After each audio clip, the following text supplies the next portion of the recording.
तो हमने आपसे पूछा कि पुर्तगाल आने वाले प्रथम भारतीय व्यक्ति का नाम वास्को डी गामा, और दोबारा आए थे 1500। प्रथम वायसराय का नाम क्या था जी?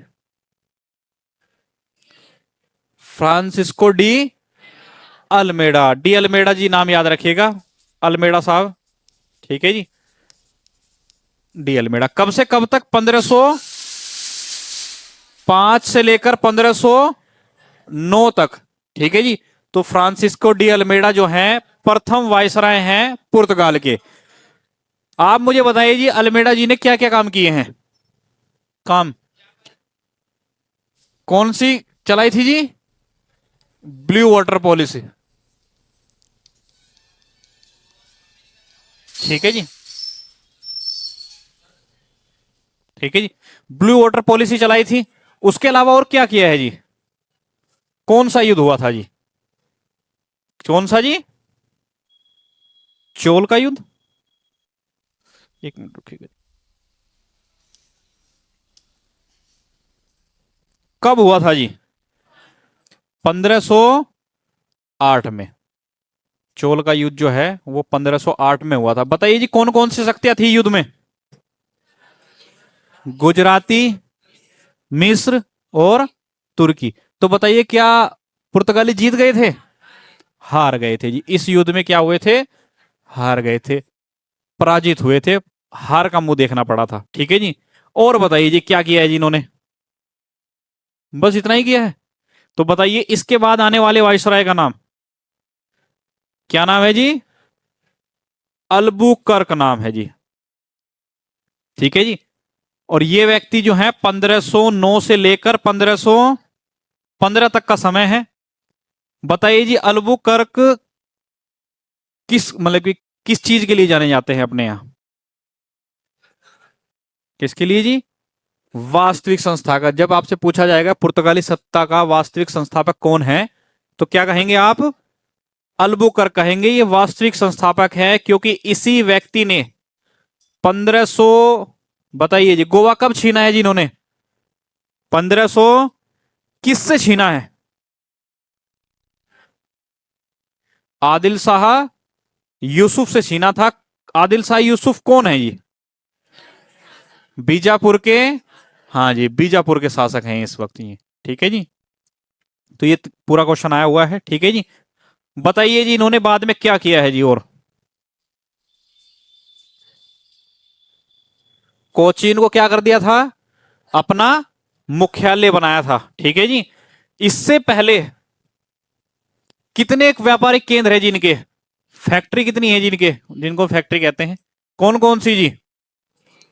कोचीन, कन्नूर और गोवा है जी। कब कब है? 1503, 1500 और 1510 में। ठीक है जी। तीन व्यापारिक केंद्र है, कोचीन, कन्नूर, गोवा। और इन्होंने कोचीन को अपना क्या बना लिया था? मुख्यालय बना लिया था। इसीलिए कोचीन में सारी सत्ता शिफ्ट हो जाएगी। ठीक है जी। और उसके बाद एक व्यक्ति का नाम बताया होगा जी हमने, नीनो डी, हाँ जी, नीनो डी कुन्हा। कब से कब तक हैं जी? 1529 से लेकर 1538 तक हैं ये व्यक्ति। और ये इसलिए जाने जाते हैं क्योंकि वो जो गोवा जीता है, किसने जीता था? अल्बुकर्क ने। उसको क्या बना देते हैं ये? हाँ जी, गोवा को मुख्यालय बना देते हैं। कब बनाते हैं? 1530 में अपना मुख्यालय बना लेते हैं, हेडक्वार्टर बना देते हैं। ठीक है जी। और सारे काम कहां से संचालित होंगे फिर? गोवा से संचालित होंगे। और मैंने आपको बताया था कि पुर्तगाली राज्य की ये औपचारिक राजधानी बन जाएगी। कैसी राजधानी बन जाएगी? औपचारिक राजधानी बन जाएगी। ठीक है जी। अल्बुकर्क के बारे में मैंने और भी चीजें बताई थी कि अल्बुकर्क इसलिए भी जाने जाते हैं क्योंकि इन्होंने पुर्तगालियों को भारत में बसने के लिए प्रोत्साहन दिया था। और क्या कहा था? यहां की महिलाओं से क्या कर लेनी है? शादी करने की बात कही थी कि आप शादी करके यहीं अपने सेट हो जाइए। ठीक है जी। और साथ ही साथ आप मुझे बताइए, पुर्तगालियों ने भारत को क्या क्या चीजें सिखाई हैं, मतलब क्या दिया है ऐसा? जी आलू की खेती जी, टमाटर की खेती, और तंबाकू की खेती, ये सब, इन सभी चीजों के बारे में, ठीक है जी, मिलता है जी। चर्च भी बनवाया है और एक प्रिंटिंग प्रेस भी बनवाई होगी जी। कहां पर बनी है जी प्रिंटिंग प्रेस? हाँ जी, गोवा में। कब बनी थी? 1556 में। याद रखिएगा, इंपॉर्टेंट क्वेश्चनों में से एक है, ठीक है जी। और भी पॉइंट बताए थे जी हमने। एक हमने बताया होगा, इंडो गोथिक शैली बताया होगा जी स्थापत्य कला में, बताया था। तो कैसे कह रहे हैं जी आपको नहीं बताया है? ठीक है, क्योंकि आपने पढ़ा नहीं होगा। ठीक है जी। कॉपी बनानी शुरू कर दी सभी ने, नोट्स अच्छे से बनाइएगा। ठीक है जी।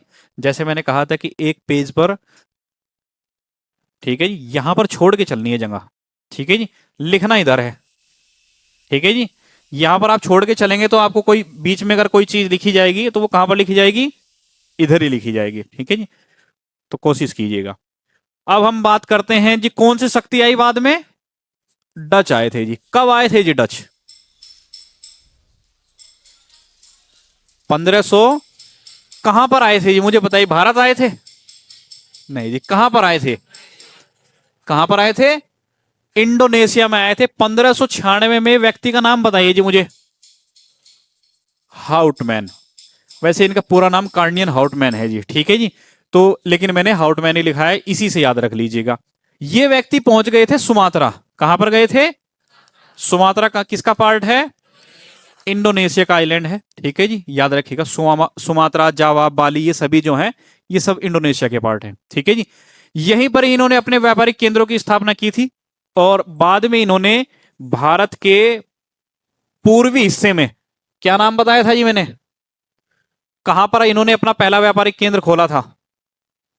क्या नाम बताया था जी? मुसलीपत्तनम। ठीक है जी। ये कहां पर है?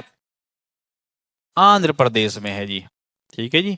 मुसलीपत्तनम, मैंने आपको बताया था कि इन्होंने क्या कहते हैं, ओ, व्यापारिक केंद्र की स्थापना की थी। मैं आपको बता दूं कि हमने यहीं तक ही लास्ट किया होगा इसका, ये और भी कुछ कराया था। क्या था जी? अ, बंगाल में। हाँ जी, बंगाल वाली वो जो क्या नाम बताया था उसका? पीपली।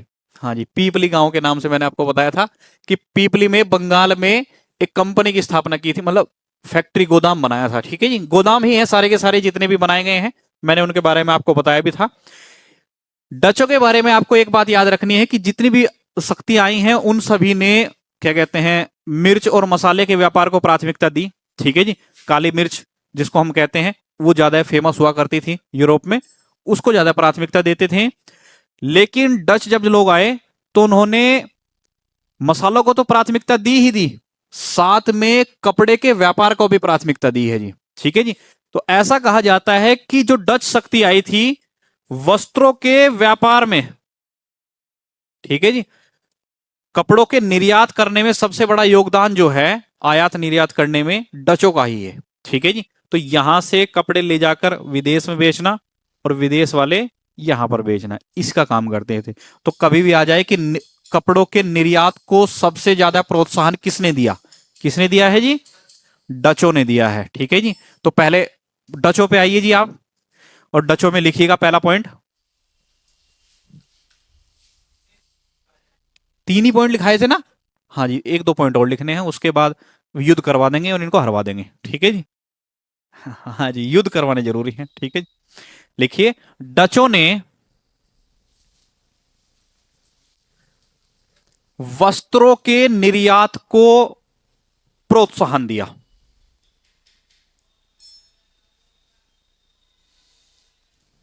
वस्त्रों के निर्यात को प्रोत्साहन दिया।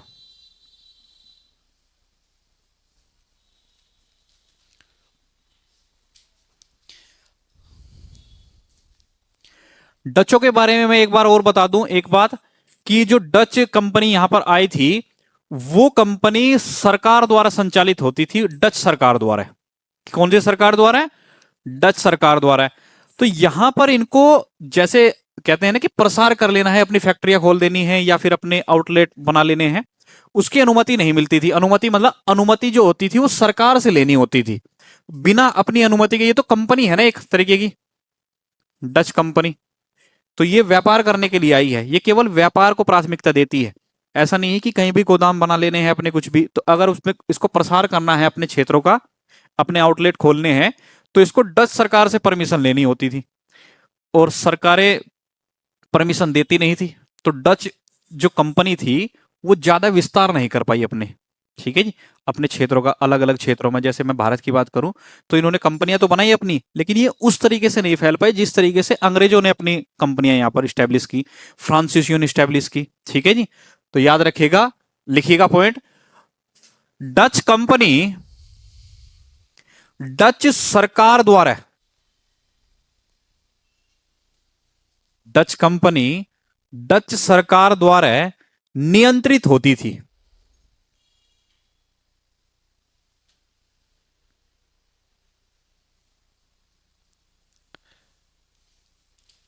अतः डच कंपनी अपनी इच्छा अनुसार विस्तार नहीं कर सकती थी।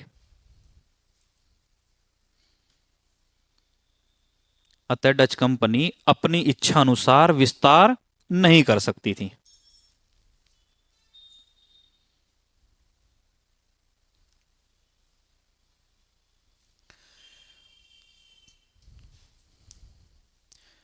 तो डच लोग 1600 में आ गए थे यहां पर, और उसी वक्त अंग्रेजों ने भी आना शुरू कर दिया था। अंग्रेज लोग जो आए, ब्रिटिश लोग, वो भी, उन्होंने भी 1600 में भारत आना शुरू कर दिया था जी, ठीक है जी। तो डच लोगों की जो नौसैनिक शक्ति है, ठीक है जी, नौसैनिक शक्ति जिसको हम बोलते हैं, मतलब जो क्या कहते हैं, पानी के जहाज जो होते हैं, ठीक है जी, नौसेना वाली शक्ति, समुद्र की शक्ति जिसको हम बोलते हैं, ठीक है जी, समुद्र में जो शक्ति है, उससे ज्यादा बेहतर शक्ति थी अंग्रेजों के पास, ठीक है जी, नौसेना जिसको हम बोलते हैं। तो क्योंकि जब दो सत्ताएं आपस में मिलती हैं, आपस में टकराती हैं, तो संघर्ष तो होगा ही, ठीक है जी। अंग्रेज भी चाहते हैं कि हम भी मसालों का व्यापार करें, डच भी चाहते हैं व्यापार करें। डचों ने तो चलो, अच्छी बात यह रही कि इनका थोड़ा प्रतिद्वंदिता कम थी क्योंकि ये कपड़ों का व्यापार करते थे, लेकिन उसके बावजूद भी फैक्ट्रियां लगाने के लिए भी संघर्ष करना पड़ता था, ठीक है जी। तो अंग्रेजों के साथ इनके भी युद्ध हुए, और मैं आपको बताऊं कि अंग्रेजों ने, क्योंकि नौसैनिक शक्ति बहुत अच्छी थी और ये मजबूत कंपनी भी थी अपने आप में, ठीक, क्योंकि ये सरकार द्वारा भी स्पॉन्सर थी, और वहां के लोग थे इसमें जो कंपनी में शामिल थे, मंत्रिमंडल में, जो इसकी क्या कहते हैं, नियंत्रक मंडल था, उसमें अच्छे अच्छे, मतलब कहते हैं ना कि अमीर लोग शामिल थे, तो वो फंडिंग इनको अच्छी करते थे। तो इनके पास कंपनी को विस्तार करने के लिए पूरी पावर थी जी, नियंत्रक मंडल से ही चलती थी पूरी, लेकिन इनके पास पावर नहीं थी। तो 1759 में एक युद्ध होएगा, बेदरा का युद्ध।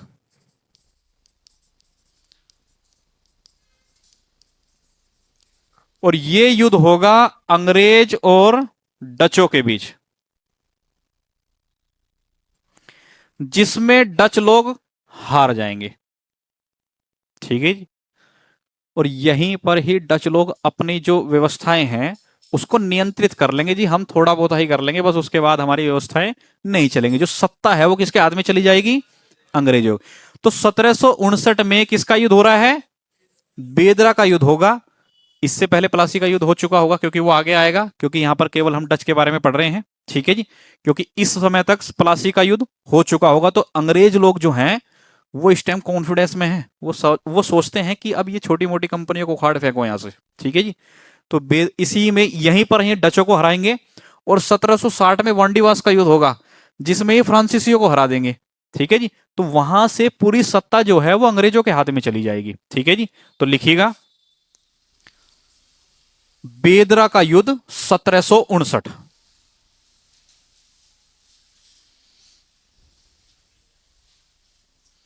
1759, 1759।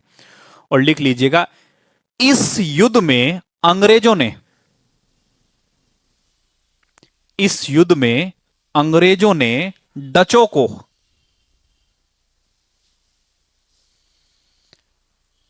डचों का अंतिम रूप से पतन कर दिया।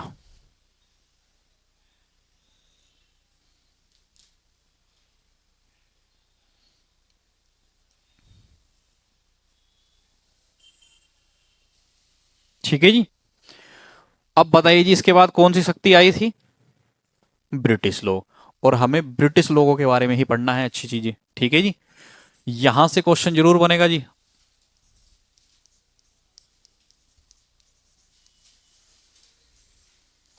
या अंग्रेज लिख लीजिएगा, ब्रिटिश लोग अंग्रेज लोग आए, ठीक है जी।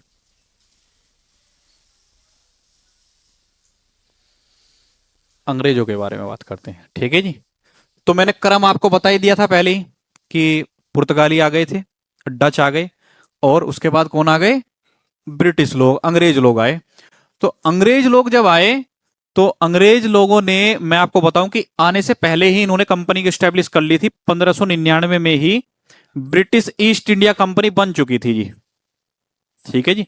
ब्रिटिश ईस्ट इंडिया, हालांकि इसका नाम पहले कुछ एडवेंचर करके का नाम हुआ करता था, लेकिन उन्होंने बाद में अपना नाम चेंज करके ब्रिटिश ईस्ट इंडिया कंपनी कर लिया था। तो कहीं पर भी जब हम कंपनी की बात करेंगे तो हम इसी नाम की बात करेंगे, ब्रिटिश ईस्ट इंडिया कंपनी की, ठीक है जी। इसको शॉर्ट फॉर्म में British east India company. British east की ओर इंडिया से व्यापार करने के लिए कंपनी बनाई गई है, ठीक है जी। तो अंग्रेजों ने एक कंपनी बनाई जो ईस्ट की ओर, मतलब पूर्व की ओर व्यापार कर सके, ठीक है। 1599 में स्थापना, इसकी स्थापना हो चुकी थी, ठीक है जी। लेकिन 31 दिसंबर 1600 में महारानी एलिजाबेथ,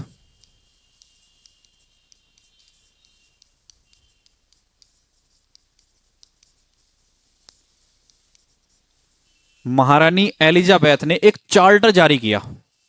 क्या जारी किया जी, चार्टर, जिसमें कहा गया है कि कंपनी 15 वर्ष के लिए, कितने वर्ष के लिए जी, 15 वर्ष के लिए पूर्व के देशों से व्यापार कर सकती है, पूर्व के देशों से, ठीक है जी, क्योंकि ईस्ट की ओर व्यापार करना है, ठीक है जी।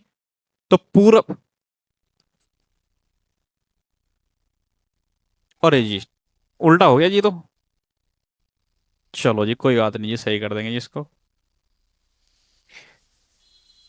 वैसे बोला तो सही होगा, सही बोला था ना, हाँ जी, ध्यान रखिएगा, ठीक है जी। तो 31 दिसंबर सन 1600 में महारानी एलिजाबेथ ने एक चार्टर जारी किया, जिसमें कंपनी को पूरब के देशों से 15 साल के लिए व्यापार करने के लिए अनुमति मिल गई जी। कितने साल की अनुमति मिली है अभी, 15 साल की अनुमति मिली है जी, 15 वर्ष की अनुमति, ठीक है जी। लेकिन 1609 में 1609 में सत्ता का परिवर्तन होता है और जेम्स प्रथम बन जाते हैं यहां के राजा, ठीक है जी। महाराजा बनते हैं जेम्स प्रथम,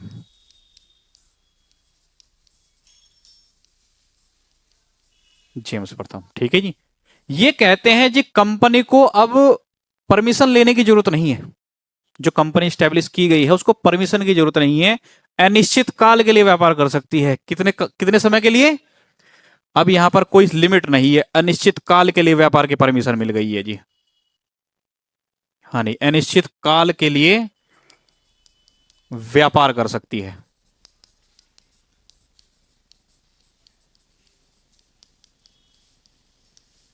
ठीक है जी। ये दोनों पॉइंट आपके पेपर में आए हुए हैं, उन्होंने पूछा है कि किसने 15 वर्ष के लिए जारी किया था चार्टर की अनुमति दी थी व्यापार करने के लिए, और अनिश्चित काल के लिए किसने कहा है। तो याद रख सक पाएंगे दोनों, कोई दिक्कत किसी को, हाँ जी लिख लीजिएगा दोनों।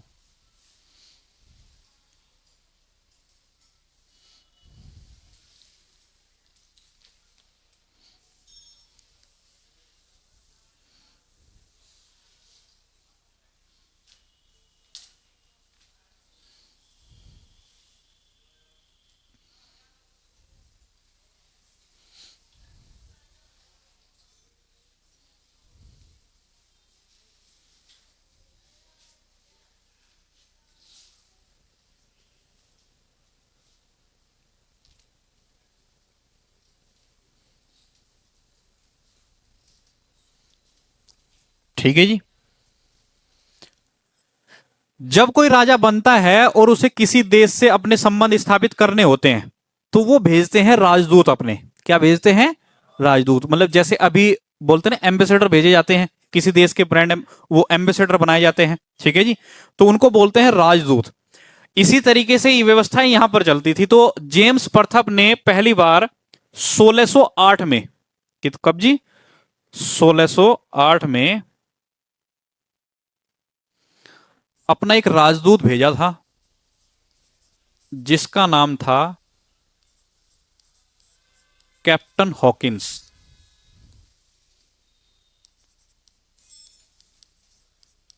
ठीक है जी, कैप्टन हॉकिंस, ठीक है।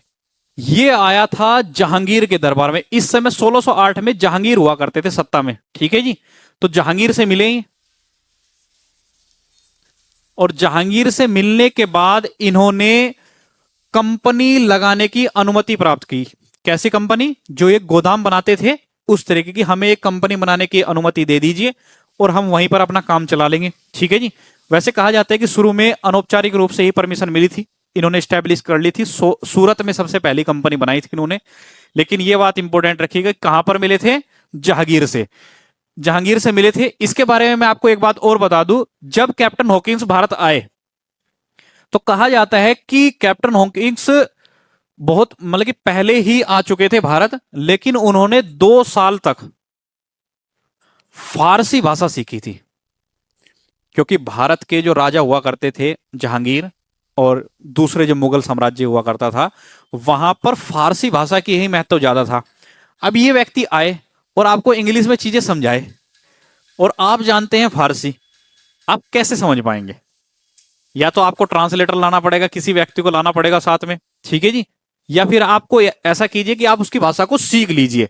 तो कैप्टन हॉकिंस ने पहले फारसी भाषा सीखने में समय लगाया और जैसे ही ये जहांगीर से मिला तो जहांगीर इससे मिलकर बहुत खुश हुआ कि एक अंग्रेज व्यक्ति फारसी भाषा बोल रहा है, ठीक है जी।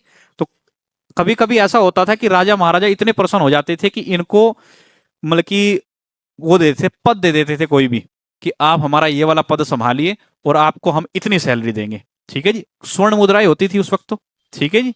तो याद रखिएगा, क्या जी, तो पहली बार आए थे कैप्टन हॉकिंस, किसके दरबार में आए हैं? जहांगीर से मिले हैं, 2 साल फारसी भाषा सीखने में लगाए थे और याद रखिएगा इन्होंने परमिशन ले ली थी सूरत में फैक्ट्री लगाने की, ठीक है जी।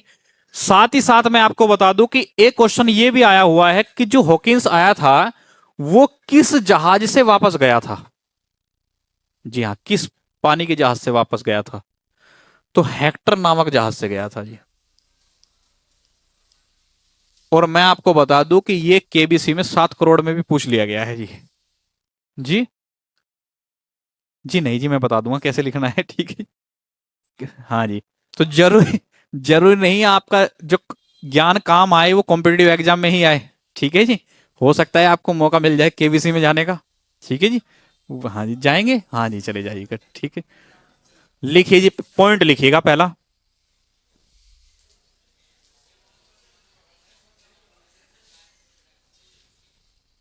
लिखिए, लिखिए 1608 में, 1608 में कैप्टन हॉकिंस को, 1608 में कैप्टन हॉकिंस को जहांगीर के दरबार में, कैप्टन हॉकिंस को जहांगीर के दरबार में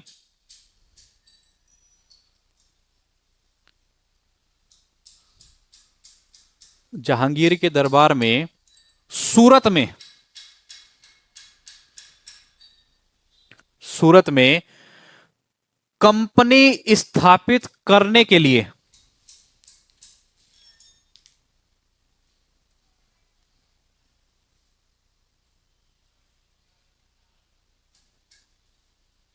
कंपनी स्थापित करने के लिए आज्ञा लेने के लिए भेजा गया।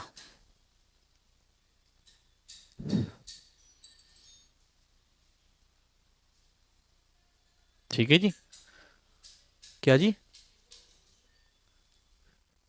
1608 में कैप्टन हॉकिंस जहांगीर के दरबार में सूरत में कंपनी खोलने के लिए आज्ञा लेने के लिए भेजा गया, ठीक है जी। और पॉइंट इसी में लिख लीजिएगा, हॉकिंस फारसी भाषा का अच्छा जानकार था।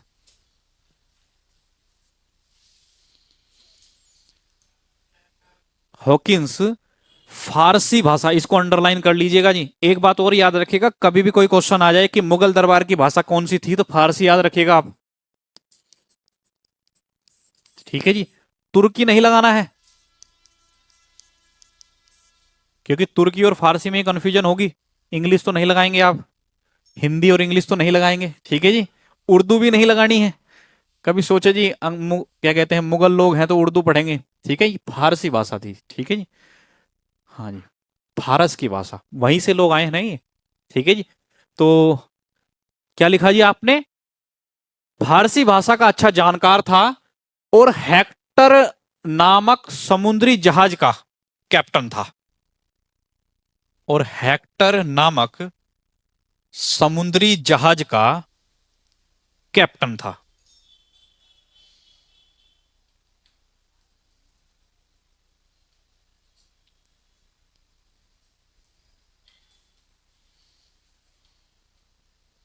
ठीक है जी। और ये भी रखिएगा याद कि इनको इजाजत मिल गई थी फैक्ट्री लगाने की। ठीक है, तो पॉइंट इसी में लिख लीजिएगा। हॉकिंस को सूरत में फैक्ट्री खोलने की इजाजत मिल गई थी।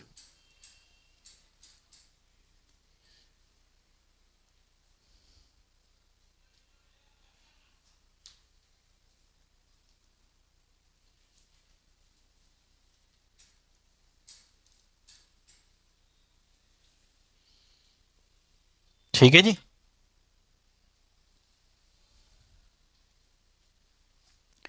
उसके बाद एक दूसरे व्यक्ति आते हैं 1615 में, जो जेम्स प्रथम के ही राजदूत होते हैं। इनका नाम है सर टॉमस रो। ठीक है जी। दोनों व्यक्तियों के नाम पूछे गए हैं। कब आए थे, किसके कार्यकाल में आए हैं? तो जहांगीर का ही कार्यकाल है। ठीक है जी, जहांगीर के समय आए हैं। ठीक है जी। और इसके बारे में एक और बात याद रखिएगा, जैसे इन्होंने तो केवल सूरत में फैक्ट्री की इजाजत ली है। कहां पर ली है? सूरत में। अब इन्होंने जहांगीर के पास जब ये गए, तो इन्होंने पूरे भारत में कहीं पर भी फैक्ट्री स्थापित करने की आज्ञा ली जी। ठीक है जी। और उसके बाद ये भारत में कहीं पर भी फैक्ट्री स्थापित कर लेंगे, परमिशन भी मिल जाएगी जी। ठीक है जी। तो लिख लीजिएगा 1615 में जेम्स प्रथम के राजदूत, 1615 में जेम्स प्रथम के राजदूत सर टॉमस रो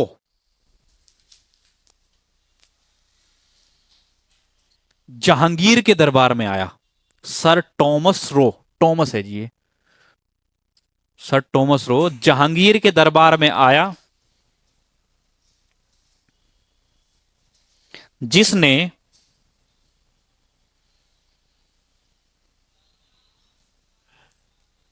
जिसने भारत के सभी क्षेत्रों में व्यापार करने, जिसने भारत के सभी क्षेत्रों में व्यापार करने और फैक्ट्रियां स्थापित करने की अनुमति प्राप्त की।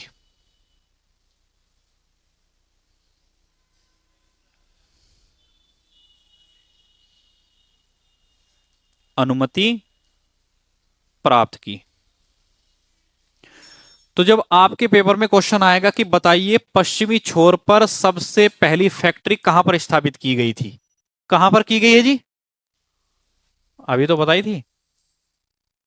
हाँ जी, सूरत में की गई थी। कौन सी है जी? सूरत में। ठीक है। लेकिन अगर वो पूछेगा कि पूर्वी छोर पर कहां पर की गई थी, तो याद रखिएगा पूर्वी छोर में की गई है उड़ीसा में। ठीक है जी। कहां पर की गई है? उड़ीसा में की गई है। और उड़ीसा में भी एक क्षेत्र है बालासोर। ठीक है जी। बालासोर में की गई थी, उड़ीसा के बालासोर में की गई थी। और ये कंपनी स्थापित की गई थी 1633 में। ठीक है जी। 1633 में इन्होंने फैक्ट्री, बस ऐसे लिख लीजिएगा। अंग्रेजों ने पूर्वी तट पर अपनी पहली फैक्ट्री, पूर्वी तट पर अपनी पहली फैक्ट्री 1633 में, 1633 में उड़ीसा के बालासोर में स्थापित की। उड़ीसा के बालासोर में स्थापित की। बालासोर, ठीक है जी। और उसके बाद हुगली जानते हैं जी, हुगली नदी पता है कहां पर है? पश्चिम बंगाल में है जी, ठीक है जी, हुगली नदी। इन्होंने एक हुगली नगर की स्थापना की थी जी। हुगली नगर है बाजार के लिए, एक बाजार बनाया था इन्होंने लगभग 1639 के आसपास, ठीक है जी। तो बंगाल में हुगली नगर, ये पूछा हुआ क्वेश्चन है कि बताइए हुगली नगर कहां पर स्थित है, ठीक है जी। तो याद रखिएगा हुगली नगर जो है वो बाजार है, अंग्रेजों ने बाजार स्थापित किया था जहां पर चीजों को खरीदा बेचा जा सके, ठीक है जी। तो ये पॉइंट भी लिख लीजिएगा, अंग्रेजों ने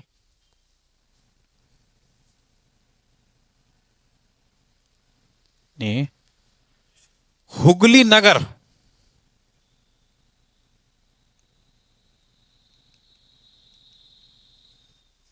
हुगली नगर ब्रैकेट में करिएगा बंगाल,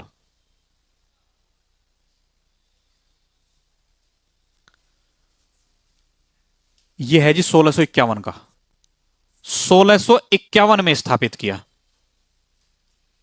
हुगली नगर, ठीक है जी। 1651 का है जी।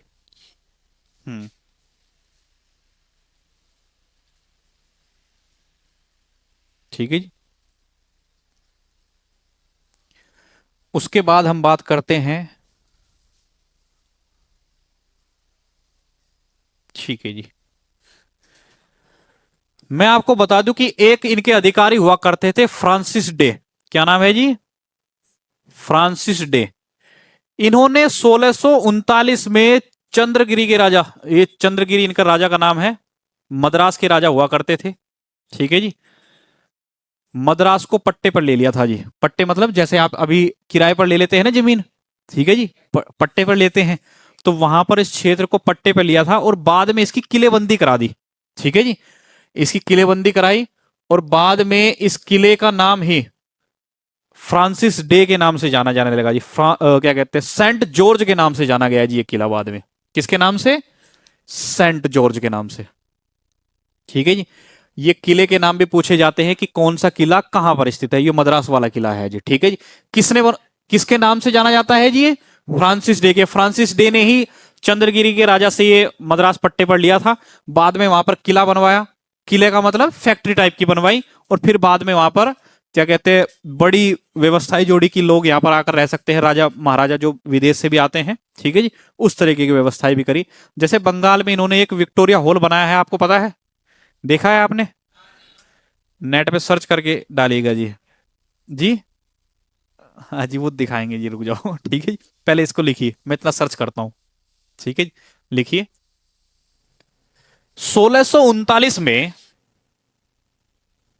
फ्रांसिस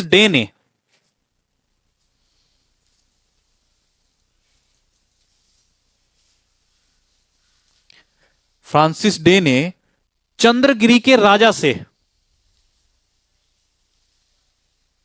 मद्रास को पट्टे पर लिया,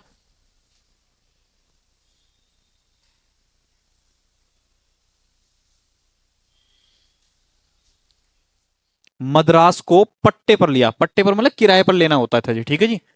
मद्रास को पट्टे पर लिया और आगे चलकर इसकी किलेबंदी कर दी, इसकी किलेबंदी कर दी।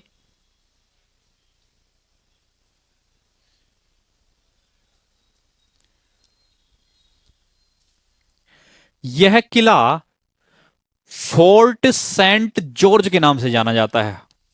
फोर्ट माने किला, फोर्ट सेंट जॉर्ज के नाम से जाना जाता है।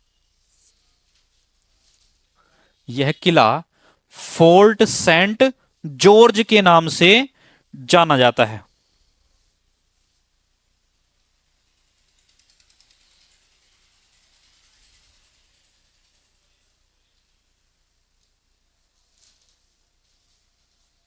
ठीक है जी।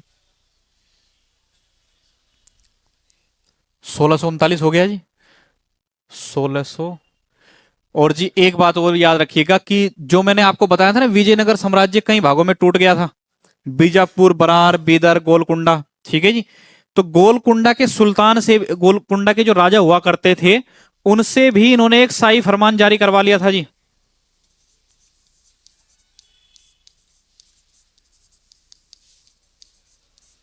शाही फरमान।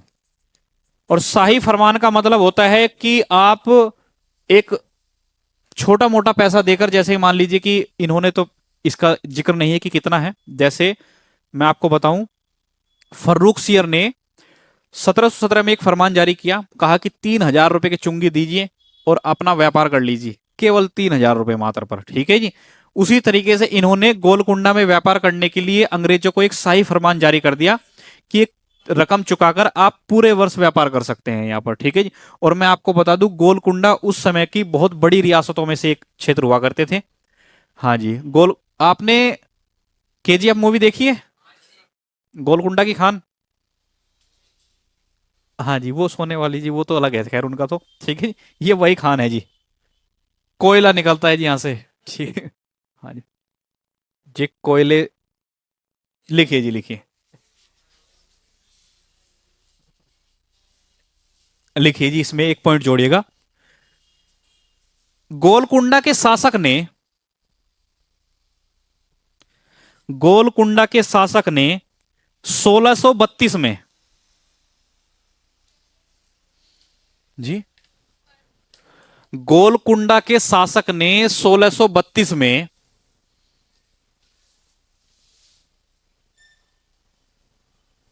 एक शाही फरमान जारी किया। एक शाही फरमान जारी किया जिसमें अंग्रेज,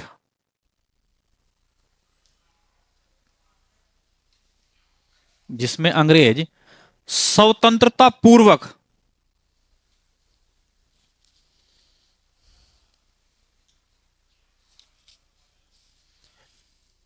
व्यापार कर सकते थे।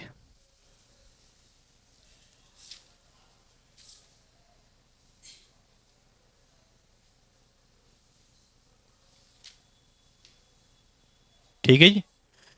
जब मैंने आपको पुर्तगाल पढ़ाया था तो वहां पर मैंने किसी राजकुमारी की शादी लिखवाई थी? नहीं लिखवाई थी जी। तो जी यहीं पर लिख लीजिए फिर जी, एक राजकुमारी की शादी भी रह गई थी उसमें। देखो जी, होता क्या है, 1661 में पुर्तगाल की एक राजकुमारी होती है जिनका नाम है कैथरीन। क्या नाम है? कैथरीन। नाम याद रखिएगा, काम आएगा आपके। ठीक है जी। ये राजकुमारी है जी, पुर्तगाली राजकुमारी। इनकी शादी हो जाती है ब्रिटेन के राजकुमार से। ठीक है जी। ब्रिटिश राजकुमार जिसको हम बोल रहे हैं। ठीक है जी। ब्रिटिश राजकुमार जिसका नाम है चार्ल्स द्वितीय। हाँ जी। इनके साथ इनका विवाह हो जाता है। अब हुआ क्या कि इन लोगों ने जो मुंबई था, जो इनके पास, पुर्तगालियों के पास मुंबई था, वो दहेज के रूप में दिया। किसको दिया? अंग्रेजों को दिया, कि हम लोगों ने कुछ कमाया है संपत्ति, जैसे आज माता पिता करते हैं कि कुछ संपत्ति कमाई है, अपनी बेटी को दान में दे दी। ठीक है। गिफ्ट्स के रूप में दे देते हैं। ठीक है जी। वो पूरी जिंदगी कमाते हैं और दे देते हैं। इसी तरीके से पुर्तगालियों ने भारत में जो मुंबई कमाया था, मुंबई का जो क्षेत्र था, वो किसको दे दिया था? अंग्रेजों को उपहार स्वरूप दे दिया था। लेकिन अंग्रेज, पुर्तगालियों के पास तो, और क्या कहते हैं, ब्रिटिश सरकार जो ये है, क्या कहते हैं, राजा जो हैं, इसके पास मुंबई है यहां पर। वैसे तो बंबई कहा जाता है जी, पुराने वाला नाम क्या है? बंबई। ये क्या करते हैं, कुछ साल तो अपने पास रखते हैं, लेकिन 1668 में, 1668 में बंबई को, नहीं नहीं जी, बेचेंगे नहीं, कंपनी को सौंप देंगे, कंपनी को दे देंगे जी, क्योंकि कंपनी तो अलग है ना। ठीक है जी। ब्रिटिश ईस्ट इंडिया कंपनी को दे देंगे जी, और इसको दे देंगे 10 पाउंड वार्षिक पर। किराया है जी इसका, ये 1 साल का 10 पाउंड किराए पर कंपनी को दे देते हैं। तो कंपनी के पास मुंबई भी आ जाता है, ठीक है जी, बंबई जिसको हम बोलते हैं पुराने वाला, ठीक है जी। मिला कैसे है? पुर्तगालियों से मिला है, उपहार स्वरूप मिला था। इन्होंने इसको कैसे दे दिया? हाँ जी, किराए पर दे दिया है, कि अब कंपनी को दे दिया है हमने किराए पर, ठीक है जी। किसी को कोई दिक्कत इसमें जी? ये पॉइंट ऐसे आया हुआ है जी, पहले तो वो राजकुमारी का नाम ही पूछ लेते हैं कि किस राजकुमारी का विवाह हुआ था, किसके साथ हुआ था, ठीक है जी। दहेज में क्या मिला है? क्या मिला है? बंबई मिला है। इसको कब ब्रिटिश कंपनी को क्या कहते हैं, किराए पर दिया गया है? कब दिया गया है? 1668 में। ये इंपॉर्टेंट है। अभी तक मैं आपको बता दूं, जितने भी मैंने पॉइंट लिखाए हैं आधुनिक भारत की, ये शुरुआत के अभी पॉइंट अभी शुरू हुए हैं। एक एक लाइन से 3-3 क्वेश्चन आ रखे हैं। हाँ, एक एक लाइन से, मतलब अगर आप क्वेश्चन उठा के देखेंगे तो भरमार है यहां से क्वेश्चनों की। एक क्वेश्चन, 2, 3, 4, मुंबई 5, 6, 7, ऐसे क्वेश्चन आ रहे हैं। ये 7 क्वेश्चन है यहां पर, ठीक है जी। थोड़ा सा कर दीजिए, ठीक है, तो लिखिएगा पॉइंट।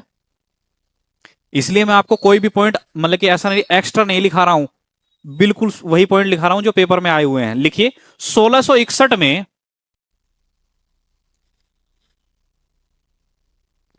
पुर्तगाली राजकुमारी कैथरीन का विवाह, पुर्तगाली राजकुमारी कैथरीन का विवाह ब्रिटिश राजकुमार, ब्रिटिश राजकुमार चार्ल्स द्वितीय से हुआ।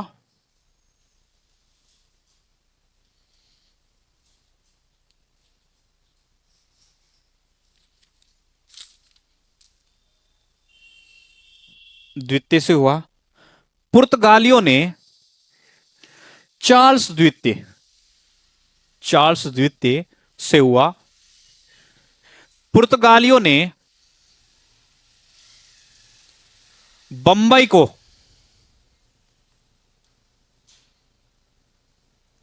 बंबई को ब्रिटिश सरकार को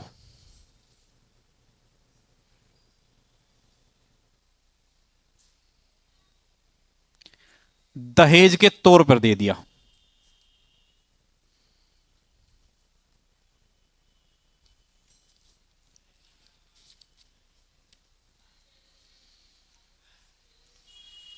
सोलह सौ अड़सठ में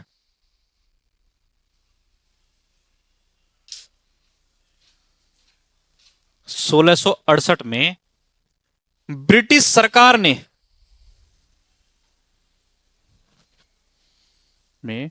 ब्रिटिश सरकार ने 10 पाउंड वार्षिक, 10 पाउंड वार्षिक के बदले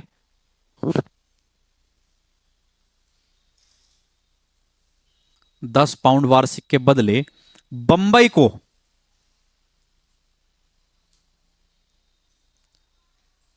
ब्रिटिश ईस्ट इंडिया कंपनी को सौंप दिया। बंबई को ब्रिटिश ईस्ट इंडिया कंपनी को सौंप दिया।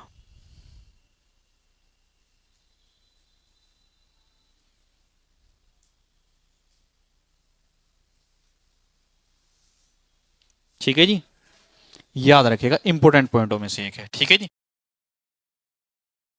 कोई डाउट जी किसी को? मैं आपको बता दूं, पुर्तगाल जो है अब अपनी मतलब की क्षमताओं के अनुरूप काम नहीं कर पा रहा है। वरना मैं आपको बता दूं, यूरोप में एक समय ऐसा था जहां पर केवल पुर्तगालियों की ही बात होती थी। आज पुर्तगालियों को कोई पूछता भी नहीं है, ठीक है जी।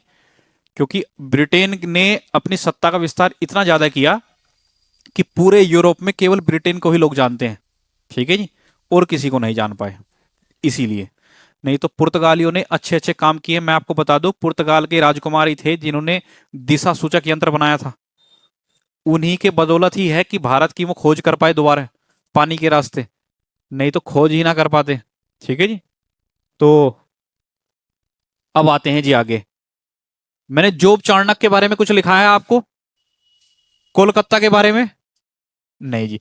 मैं आपको बता दूं कि 1691 में, ठीक है जी, एक अजीम शाह नाम के एक व्यक्ति हुए थे जिन्होंने अंग्रेजों को बंगाल, सुतांती और गोविंदपुरा की रियासत सौंपी थी। मतलब जो क्षेत्र हुआ करता था, वो क्षेत्र जो थे इनको सौंप दिए थे जमींदारी के लिए। ठीक है जी। लगभग जैसे मैंने आपको कहा कि सुतांती, कलकत्ता, कोलिकत्ता बोलते थे इसको पहले, और गोविंदपुरा, तीन क्षेत्र थे जिनकी जमींदारी सौंपी गई थी अंग्रेजों को। बाद में इन तीनों क्षेत्रों को मिलाकर जोब चाणक्य ने कोलकाता का निर्माण किया। जो कोलकाता सिटी आप आज देखते हैं ना, ये तीन गांवों से मिलकर बनी है। ठीक है जी। तो याद रखेगा, जब आपसे पूछा जाएगा कि कोलकाता की स्थापना किसने की है, ठीक है, तो याद रखेगा जोब, ये जोब वाला जोब है जी, ठीक है, जोब चाणक्य। ठीक है जी। और ये किया था इन्होंने, जो इनको जमींदारी मिली थी 1698 में मिली थी, सुतांती की, कलिकत्ता की और गोविंदपुरा की। ठीक है जी। अजीम तो लिखिएगा 1658, ये तीनों नाम जो मैंने अभी आपको लिखा है, ये तीनों पेपर में आए हुए हैं। इनका तो आया ही है खैर, कि कलकत्ता की स्थापना किसने की है जी। जी मैं आपको बता रहा हूं जी, मैं इधर बिठवा दूंगा। ठीक है जी। लिखिए 1698 में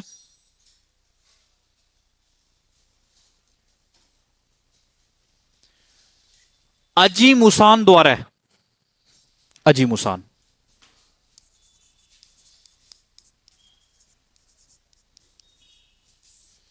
अजीमुसान द्वारा अंग्रेजों को, अंग्रेजों को सुतांती,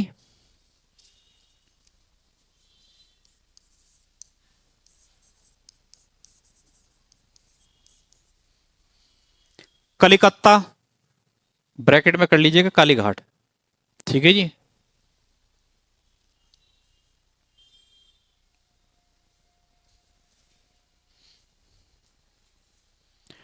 अजीमुसान द्वारा अंग्रेजों को सुतांती, कलिकत्ता और गोविंदपुरा,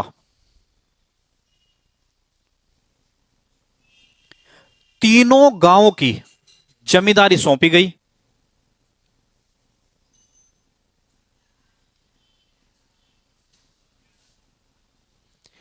इन तीनों को मिलाकर जमींदारी सौंपी गई। इन तीनों को मिलाकर जोब चाणक्य ने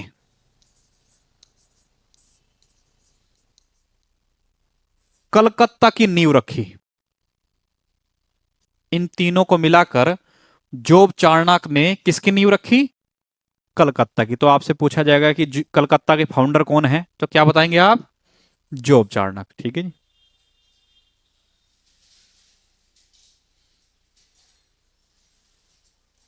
ठीक है जी। और बाद में यहीं पर ही एक किले का निर्माण कर दिया गया जिसका नाम रखा गया फोर्ट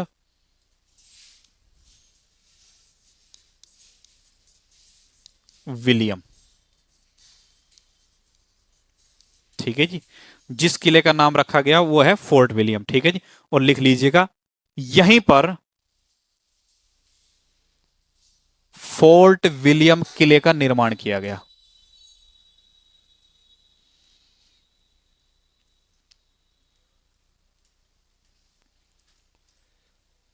यहीं पर फोर्ट विलियम किले का निर्माण किया गया। क्योंकि ये लोग क्या करते थे, जैसे मान लीजिए कलकत्ता का क्षेत्र है तो इसके चारों ओर अपनी किलेबंदी कर देते थे, और उसी किले को बाद में क्या कह दिया गया? फोर्ट विलियम कह दिया गया। ठीक है जी। इस तरीके से आप याद रखेंगे। और इसी, जो ये फोर्ट विलियम कलकत्ता है, ठीक है, यहां के जो प्रथम प्रेसिडेंट थे उनका नाम भी आप याद रखिएगा। अरे हाँ जी, बस प्रेसिडेंट ही मान लीजिए, राष्ट्रपति ही मान लीजिएगा। ठीक है जी। Charles Eyre.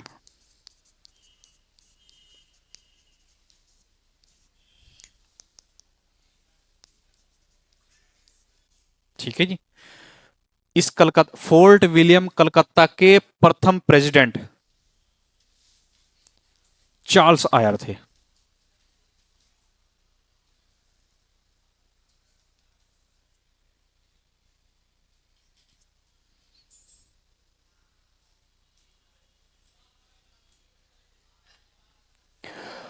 और इसी कलकत्ता को 1700 में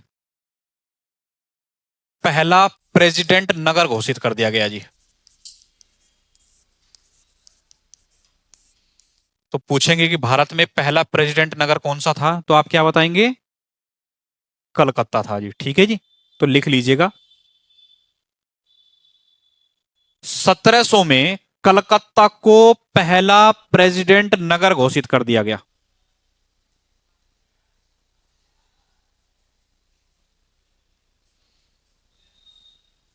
ठीक है जी।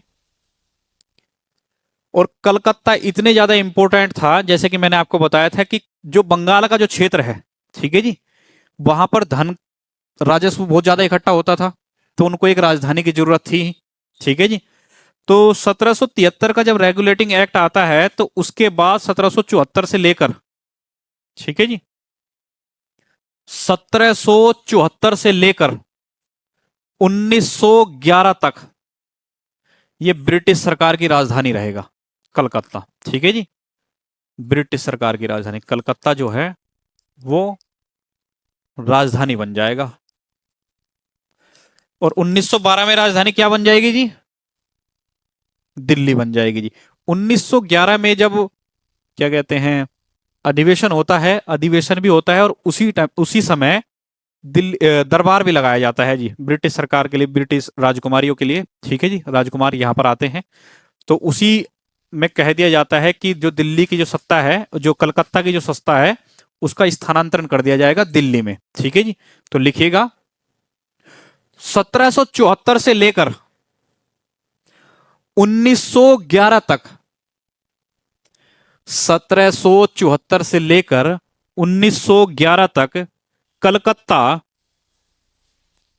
ब्रिटिश भारत की राजधानी रहा।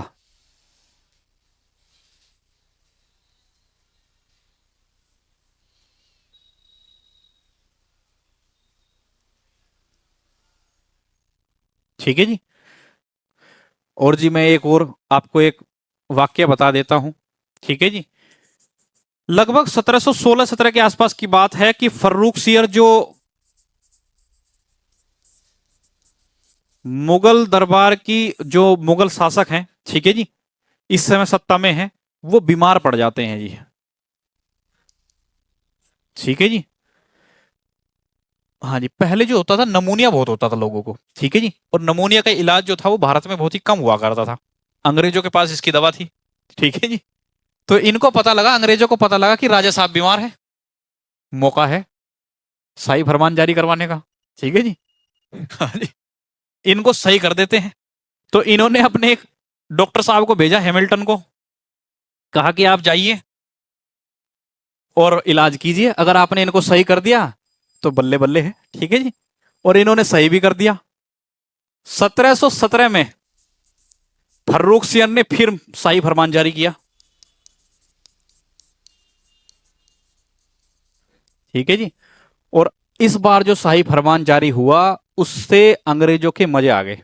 ठीक है, इसमें कहा गया कि आप बंगाल में मात्र 3000 रुपए देकर, 3000 रुपए वर्ष का देकर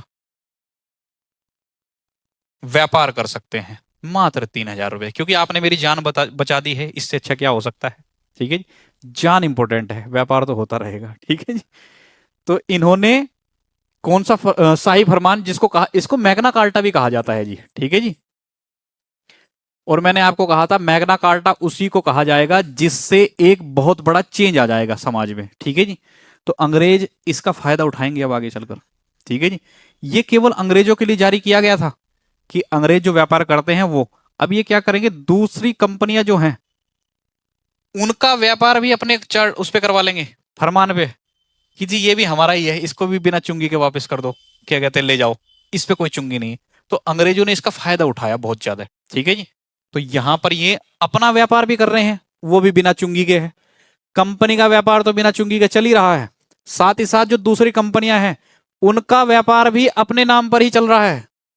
हाँ जी, सारी जगह का। और इससे बाद में पता लगता है कि जो क्या कहते हैं मुगल दरबार का जो खजाना है वो खाली होता जा रहा है जी, वो भर ही नहीं रहा है। ठीक है जी, बाद में पता लगेगा इन लोगों को जब सत्ता हाथ से चली जाएगी। ठीक है जी, सत्ता में कुछ बचेगा नहीं बाद में, वो पता लगेगा 1857 में जाकर।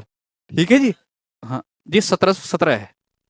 ठीक है जी, इसका परिणाम जो भुगतेंगे ये भुगतेंगे 1857 में। ठीक है जी, फिर कुछ भी नहीं बचेगा। ठीक है, तो लिखिएगा,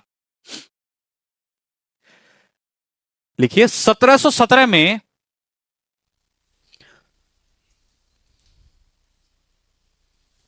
मुगल सम्राट फर्रुखसियर का इलाज, मुगल सम्राट फर्रुखसियर, ये लिखा हुआ जी, फर्रुख, फर्रुख का इलाज अंग्रेजी डॉक्टर,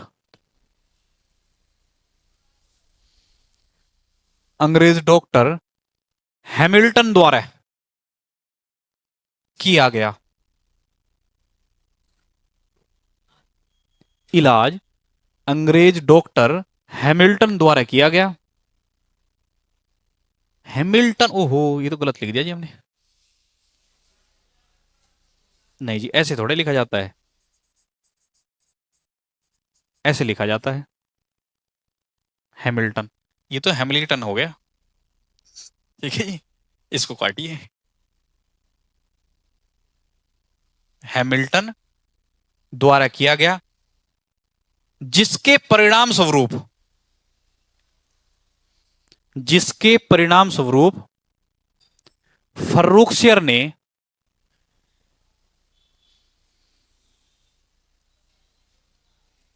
जिसके परिणाम स्वरूप फर्रुखसियर ने कंपनी को,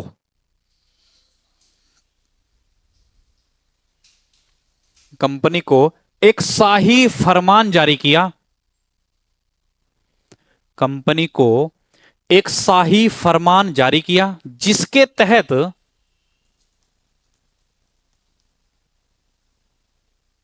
कंपनी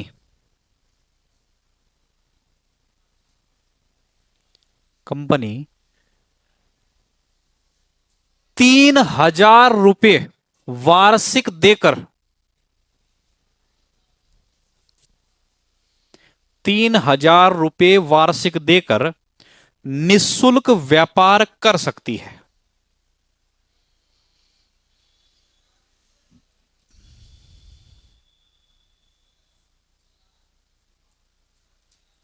ठीक है जी, और जी मैं आपको बताऊं कि बंबई में भी इनकी शाखा हुआ करती थी, वहां पर इनको सिक्के ढालने का भी अधिकार मिल गया था जी, अंग्रेजों को। ठीक है जी, तो एक पॉइंट और जोड़ लीजिएगा इसमें, बंबई में अंग्रेजों को सिक्के ढालने का भी अधिकार मिल गया। बंबई में अंग्रेजों को सिक्के ढालने का भी अधिकार मिल गया।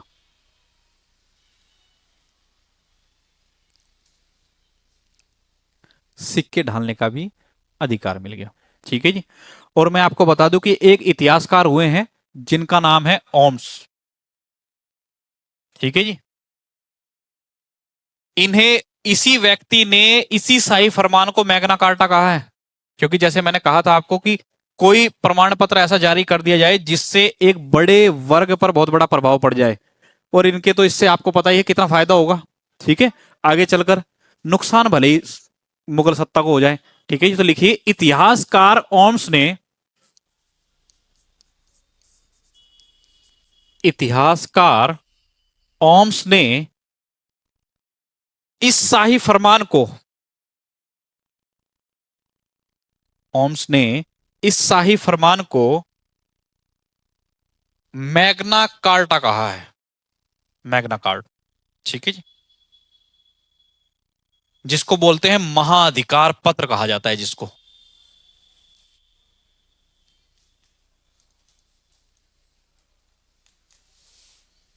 ठीक है जी, और इसी के साथ आपके अंग्रेज जो थे ये अभी जाएंगे नहीं। ठीक है जी, ये आपको केवल जो मूल इंफॉर्मेशन थी अंग्रेजों के बारे में। ठीक है जी। अब ये करेंगे युद्ध शुरू। ठीक है जी। उससे पहले डेनिस लोगों को बुलाना है। ठीक है जी। तो आप डाल लीजिए क्या जी, आप लोगों को छुट्टी, आप लोगों को छुट्टी की बड़ी याद आ जाती है जी एकदम। कोई नहीं जी, 5 मिनट और सही। देखो जी, डेनिस जो है 5 मिनट में ही आए थे और चले जाएंगे, पता भी नहीं चलेगा जी। ठीक है जी। हाँ जी, आए और सत्ता बेच के चले जाएंगे, पता भी नहीं लगेगा। ठीक है जी। तो ये आते हैं 1616 में जी। ठीक है जी। तो पॉइंट लिखिएगा, डेनिस भारत में 1616 में आते हैं।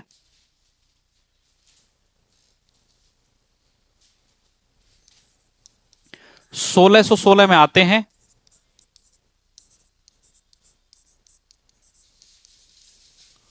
और 1620 में,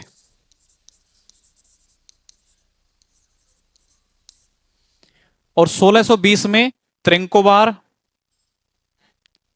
ट्रिंकोबार 1620 में त्रिंकोबार, और 1676 में सेरामपुर। ये बंगाल में है जी। बंगाल में अपनी कंपनी स्थापित करते हैं। ये त्रिंकोबार जी मुझे जहां तक याद है कि आंध्र प्रदेश में है। ठीक है जी। एक बार चेक कर लीजिएगा जरूर। ठीक है जी। त्रिंकोबार। ठीक है जी। त्रिंकोबार में 1620 में और 1676 में सेरामपुर बंगाल में अपनी कंपनी स्थापित करते हैं।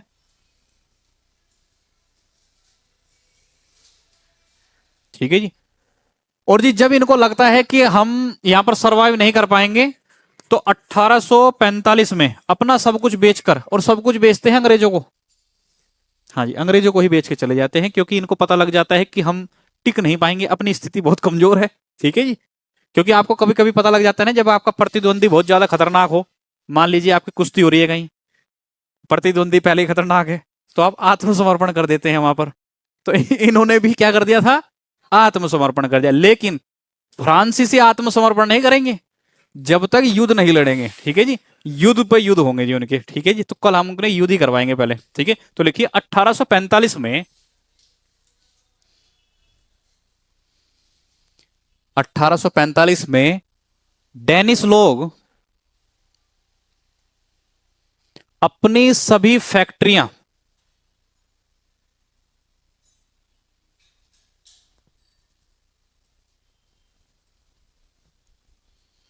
अपनी सभी फैक्ट्रियां अंग्रेजों को बेचकर चले जाते हैं।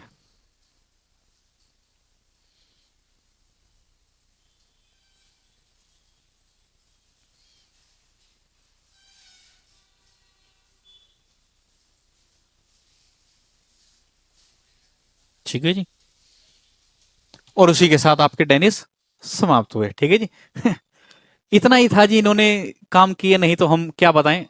अब डाल लीजिए जी फ्रांसीसी। ठीक है जी। चलो जी, कल डालेंगे जी इनको। ठीक है जी। तो कल मिलते हैं किसके साथ, फ्रांसीसियों के साथ मिलेंगे आपको। ठीक है जी। आज के लिए इतना ही।